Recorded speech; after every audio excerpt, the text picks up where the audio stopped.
Why, hello there, children of the night, and welcome back to Fanfiction Sundays, I guess.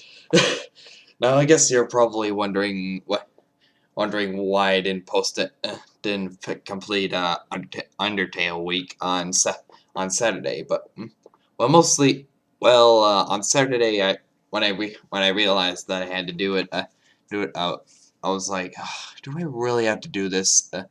And then I looked at the previous video and it got like I think it got like 20 views like really quick, and I think it's because of my makeup. And and since that video got so many views, I'm like, you know what, you know you know what, that video got so many views, and it's so quick, and the video itself was a pretty great way to end the week. So I think we're just gonna leave Undertale week right there, right then and there, and that's it. So yeah, let the video, let the three. So whenever new subscribers come to check out my Undertale week series, be sure just keep in mind that that video was definitely a pretty worthy conclusion to Undertale week. And I was also gonna be late for Fanfiction Saturday, so I guess welcome to Fanfiction Sundays. I don't know. It's not gonna be a permanent thing. Also, I got wait, hold on. Yeah, I got some Swiss rolls with me, and today's fiction, as was recommended to me by one of my friends. It's called "The Trees Are Screaming," and I don't really know who wrote it, but anyway, from what I can see in the time length, it's a pretty short fan fiction. It's 8 minutes long, and my friend said it was pretty good. So yeah, all I know is I know nothing about this fan fiction. I wasn't spoiled at all by it. So without further ado, here we go. The Lost Narrator.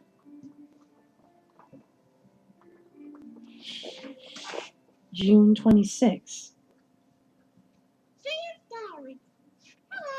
Today, Katie School and I went to the library to try to get Cutie Mark some reading, but then I accidentally found Squawk's diary.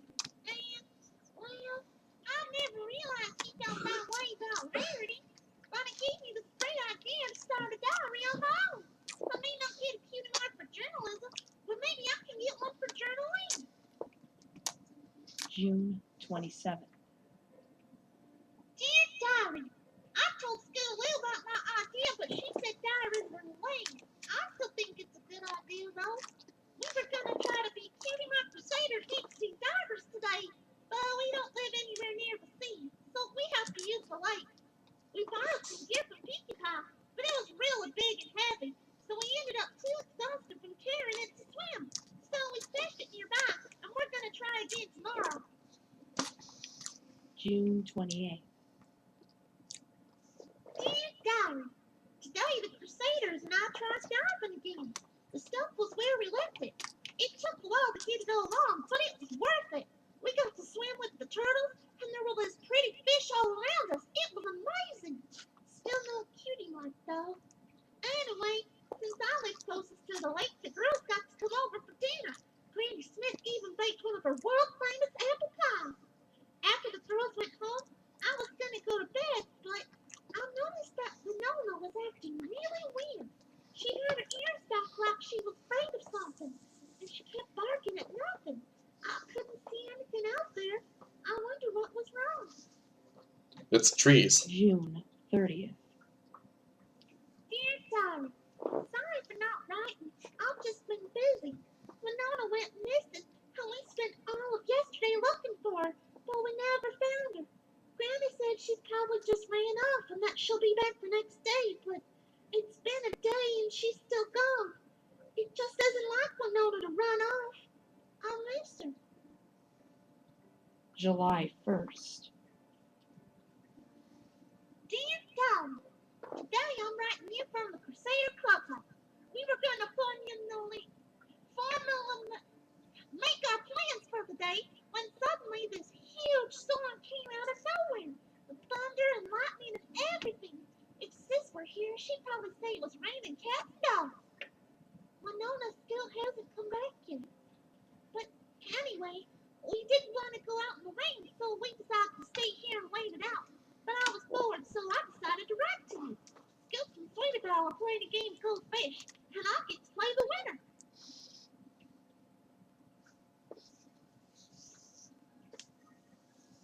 Dear Apple Bloom's Diary. Hello, this is Sweetie Belle. Apple Bloom decided to write something in her diary to pass the time. It was surprising. I mean, I know I would never let any pony see my diary, but she said that she hadn't really written anything secret or personal in here, so I guess it's okay. Scoodle beat me at Go Fish, but I think she was cheating. She kept getting just the right carp whenever she went fishing. I only ended up with one set in the end. It looks like Apple Bloom isn't doing much better. Hey, Scoodle keeps scratching her wings before she fishes. I bet she has extra parts hidden under there.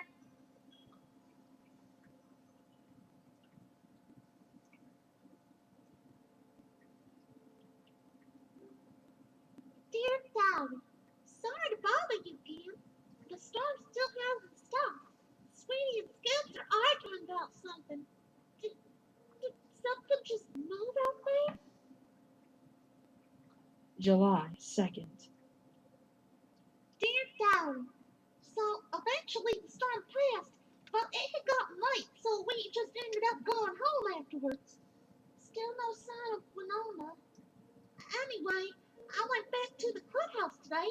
Luckily, it was still mostly intact, so I didn't have to fix it up too much.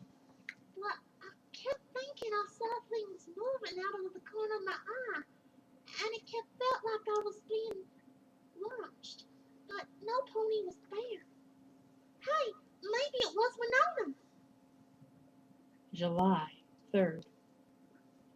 Dear Diary, I told Applejack about my theory and we went back to the clubhouse, but we didn't find anything. I suggested that she might be in the forest, but Sis refused to go in to look for her. And she told me if I so much as put one hoof in the forest, then she would grill me for a whole week. I'll show her. July 4th. Dear Diary, I found Scootaloo and Sweetie Belle and persuaded them to help me search. It took a bit of effort to get Sweetie to come, but in the end we managed to convince her. We're about to set out. Wish us luck.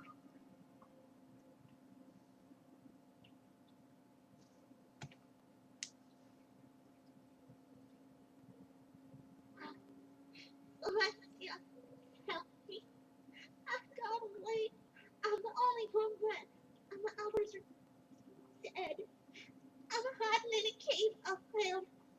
Sweet Celestia, the trees are alive. They're alive. We were just walking down the path, and I saw something move. So we went off the path to try and find it. It led us further away from the trail, and we came to a clearing in the woods. And then there was this screech, and a branch swooped down, and it impaled itself into Sweetie, and she was bleeding. And we tried to run, but there were vines covered in thorns, Oh and they no. wrapped around our legs, and the thorns dug into us, and the trees, I don't know how to describe it, they didn't walk. It was like they were sliding, and the clearing just kept getting smaller and smaller. I managed to pull my legs out from the vines, but the vines were around Scoop's neck, and they were choking her. And I heard her bones being crushed. So I ran away through a gap in the trees. They tried to Jeez. get me, but they only managed to get my leg. It's bleeding really bad. There's a huge chunk of it missing. Man. No, no, I can hear them. I can hear them coming. I can hear them They're too. coming. Celestia, Mona, anyone, please help me. The trees, they're screaming.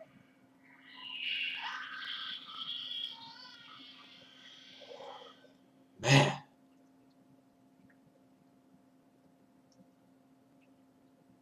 Applejack, Yes, why? I found this book outside the Evergreen Forest. It seems to be Appleblom's diary. Yeah. My sister kept a diary? Does it say what happened to her? Yes. Yeah. You're not gonna like it.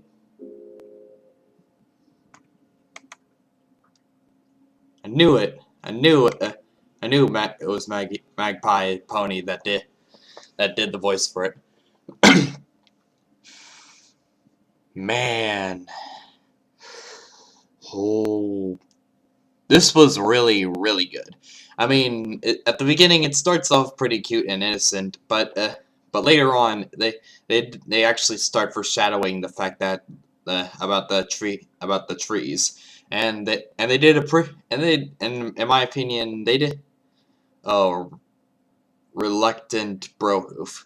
And Reluctant Brohoof did a pretty good job of foreshadowing the fact that the trees are screaming. And once that all that foreshadowing and build up finally pays off, it definitely pays off pretty well.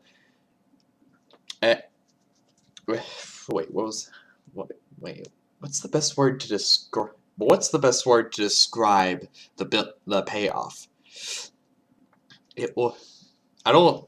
Should I say it was pretty. I guess the best way to describe it it was pretty shocking and pretty terrifying. and uh, and yeah, that's all I can say.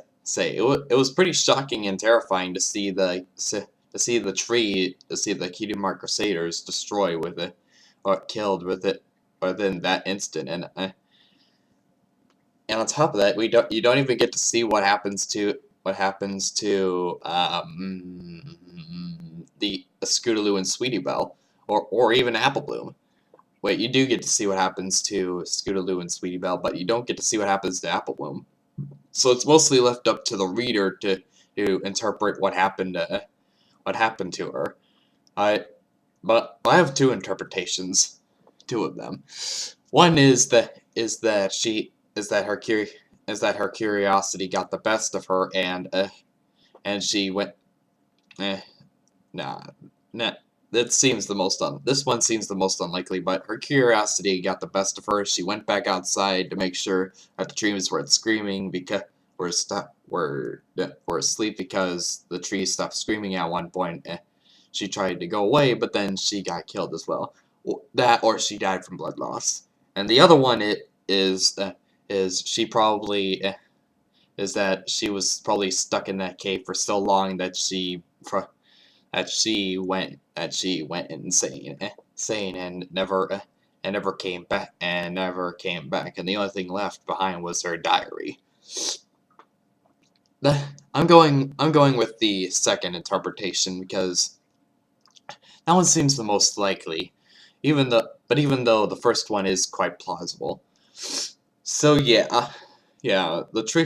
this fan fiction, the trees are screaming, but by the reluctant Brohoof. That for fan fiction that's only 8 minutes long. It does a pretty good job for what it does. For how short it is. It's pretty good. It's pretty good, especially considering its length. All I can say is Reluctant Brohoof. You did a pretty for a fan fiction that's this short. You did a pretty good job. And also, I have no idea what else I'm gonna react to next. What other fan fiction I'm gonna react to next? maybe, maybe one day, or heck, maybe I'll find a program that'll help me render videos so I can upload that Awoken video. And once I can figure that out, I'll finally get down to the format of having the video right here and having my earbuds in. And I think